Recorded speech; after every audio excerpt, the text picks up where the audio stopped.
Yeah, I think you brought up a good point where being a mechanical engineer running a software company, it has nothing to do with the startup or anything. It's about willingness to take the risk. Now, me being a mechanical engineer, my dad initially asked me to go work for a company, a mechanical company, and I used to work for this turbine company. It was okay. It was not bad.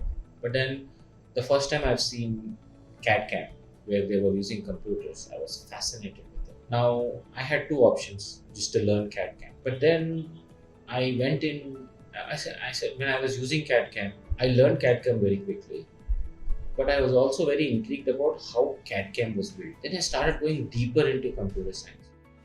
How CAD CAM was built, what was the basis of it, and all that kind of stuff, right?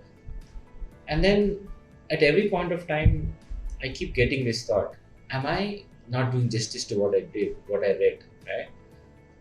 But then I also had this thought saying, what is the fun if you're not liking? And most of the time, it was okay for me, but not challenging.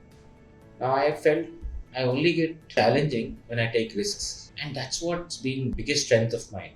I had the ability to take risks. When I was mechanical engineer, I took the risk of moving to computer science. When I was in computer science, took the risk of working in Hyderabad and moved to Bangalore with services. A lot of people will be happy for service with that services, but I wasn't happy with services. Then I said, what next? Then I took the risk of moving to products company. Everybody said, oh, products is way tougher, services is difficult, and you need a lot more computer science knowledge. But I took the risk of moving to products company. And when I was doing well in products company, I said, this is no more challenging because I figured out I took the risk of being an entrepreneur. And I'm still being an entrepreneur. The biggest reason, I mean, if you ask me, do I feel extremely successful about being an entrepreneur? I'm not sure. But would I regret if I was not an entrepreneur? Definitely. So the ability of risk taking was the key reason for me to make those changes in my life. And the best part is I made these changes when I was in the peak, not when I was in the when I was not doing well. I did well. I became a director at Microsoft. Everybody is surprised how the hell he quit Microsoft as a director and started this company.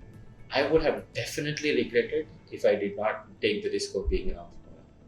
Am I still successful? I'm not sure. But would I have regretted if I didn't take this decision in my life? Definitely. As of now, because of the risk taking ability, I have built a gamut of knowledge. I am a guide for a lot of people. People look after me for giving mentorship. People look after me for giving a lot of insights and input. So, the number one thing is take risks. Don't be in the comfort zone. If it's not challenging, move on. Or make whatever wherever you are, make it challenging. Right? That's what my mantra was for taking for my whatever journey that I had from all the way from being a mechanical engineer to being an entrepreneur and building a no-code platform like